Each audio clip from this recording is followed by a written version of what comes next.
시기는 아니죠. 저희는 네, 안녕하세요. 프론트엔드 개발TV의 주구영입니다. 이번 세미나 주제로는 원근법과 CSS 3D 속성에 대해서 간략하게 이제 알려드릴까 합니다. 본래 이제 이번 주제를 준비하면서 머릿속에서는 굉장히 많은 생각들이 있었어요. 그래서 막 이렇게 보여드려야지 저렇게 보여드려야지 했는데 하나둘 준비하면서 슬라이드가 하나씩 빠지게 됐고요. 그러면서 굉장히 PPT가 경량화되었습니다.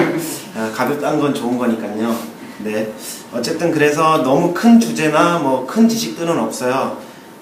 그 점에 대해서는 조금 아쉽고 죄송하게 생각을 합니다. 하지만 그래도 나름 열심히 준비했으니 재밌게 들어주셨으면 좋겠습니다.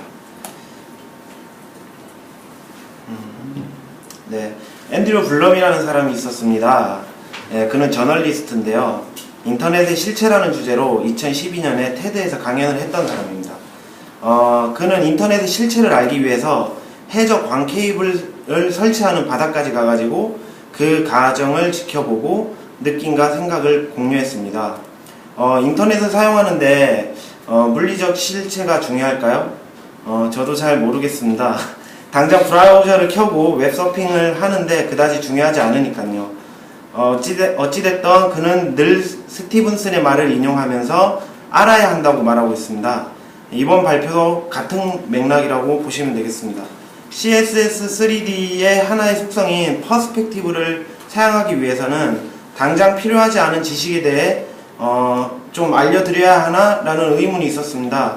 개발자들은 주로 이제 목적과 철학보다는 당장 구현에 대한 관심이 더 크잖아요. 하지만 이번만큼은 닐 스티븐슨의 말에 따라보기로 했습니다. 퍼스펙티브는 원근법에 대해서 말하는 겁니다. CSS 3D에서 원근을 적용하기 위해서는 단 속성 한 줄만 추가해도 되며 나머지는 브라우저가 알아서 계산해 줍니다.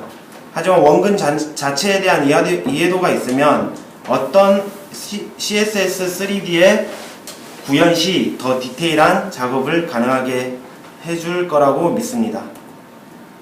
원근법이란 무엇일까요? 이 원근법이라는 단어 자체가 대부분의 사람에겐 생소할 수 있지만 미술이나 만화, 건축 등과 같은 학문을 도전해본 사람이라면 친숙한 단어일 것 같고요. 또 미술 시간에 졸지 않고 열심히 집중한 사람들에게도 좀 기억이 나는 단어겠죠.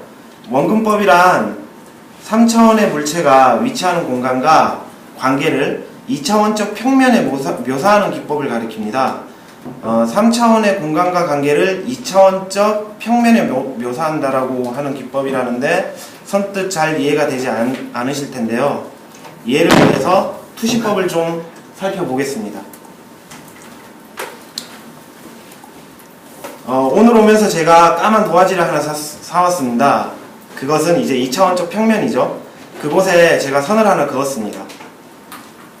이것을 VP 라인이라고 하거든요. 베니싱 포인트 라인이라고 합니다. 즉 점들이 사라지는 줄이다 라고 보시면 되겠습니다. 우리가 흔히 수평선이라 부르는 것이 이것이죠. 자, 이제 이 VP 라인에 점을 하나 찍어 보겠습니다. 이 점을 VP라고 부릅니다. 베니싱 포인트라고 해서 소멸점이라고 하는 거죠. 또는 소실점이라고도 부릅니다. 이 소실점을 기준으로 선을 4개를 그어 보겠습니다. 그리고 가로와 세로의 선도 추가해 그려 볼게요.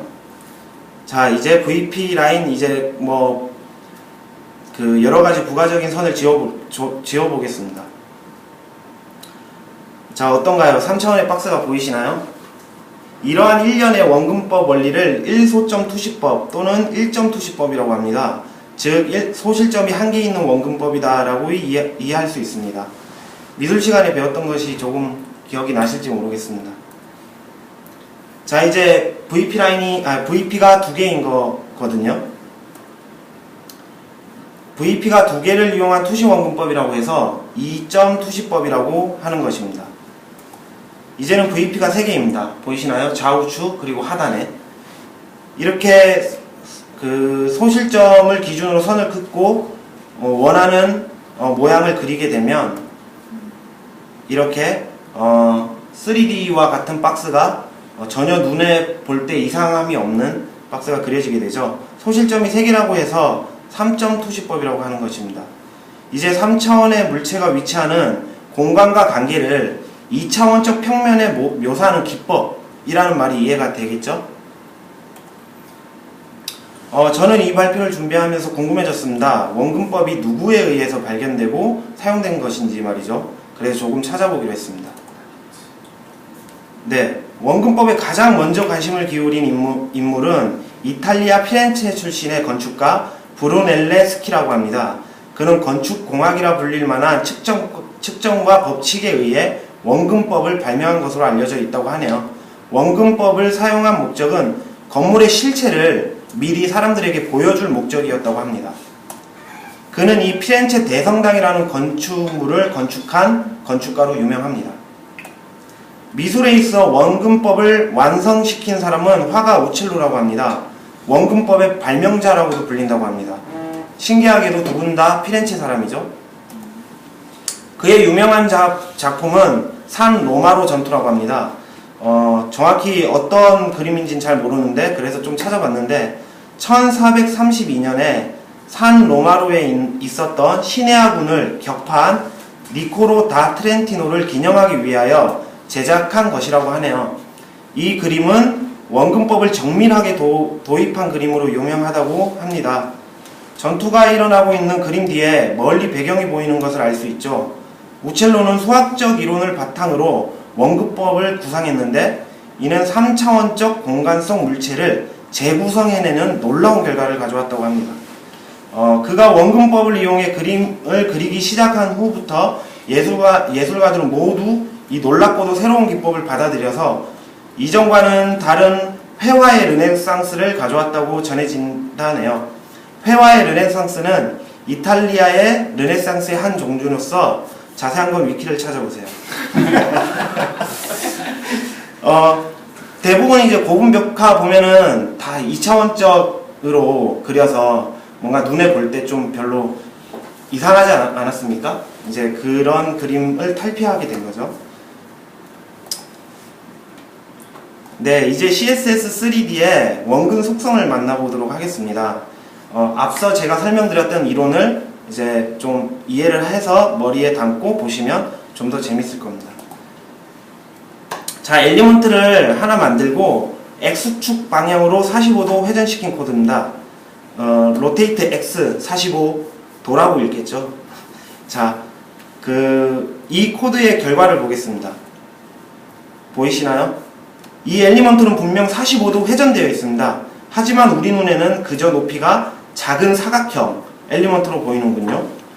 자, 잠시 실행을 해보면요.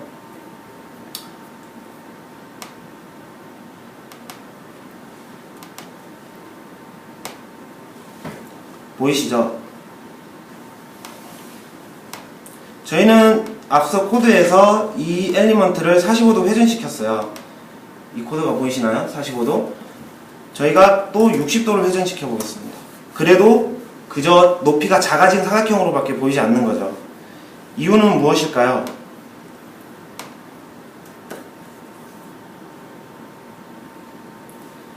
이유는 바로 원근이 적용되지 않았습니다. 평면에 3차원을 묘사하는 기법이 적용되지 않은 거죠. 네, 이제 퍼스펙티브 속성을 주목해주세요. 추가된 속성이 보이시나요? 이 코드의 결과를 보겠습니다. 이제 좀 기울여져 보이죠? 원리는 무엇일까요? 퍼스펙티브를 적용하면 무슨 일이 일어날지 한번 보겠습니다. 여기 엘리먼트가 하나 있습니다. 우리는 이 엘리먼트를 45도 기울였습니다. 바로 이렇게 말이죠. 그리고 이것을 바라보게 되겠죠? 너무 가까이서 보고 있네요. 네, 이래도 별 차이를 못 느끼겠죠? 좀 떨어져서 볼까요? 자, 떨어져서 보면은 바로 퍼스펙티브가 적용된 것이죠.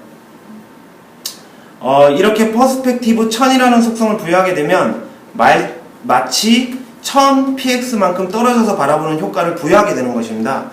당연히 공간이 생기는 것이므로 앞서 배운 VP와 VP 라인이 생기게 됩니다. 이런 구도의 계산은 브라우저가 알아서 해주겠죠.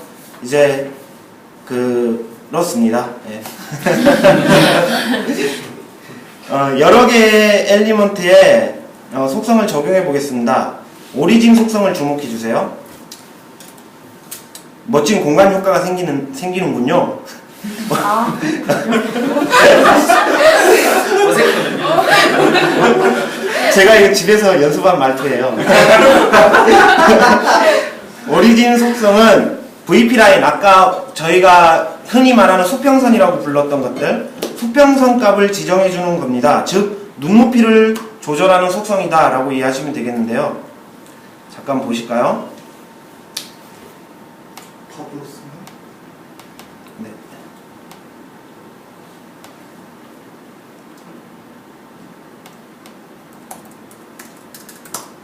네, 아까 보셨던 거죠?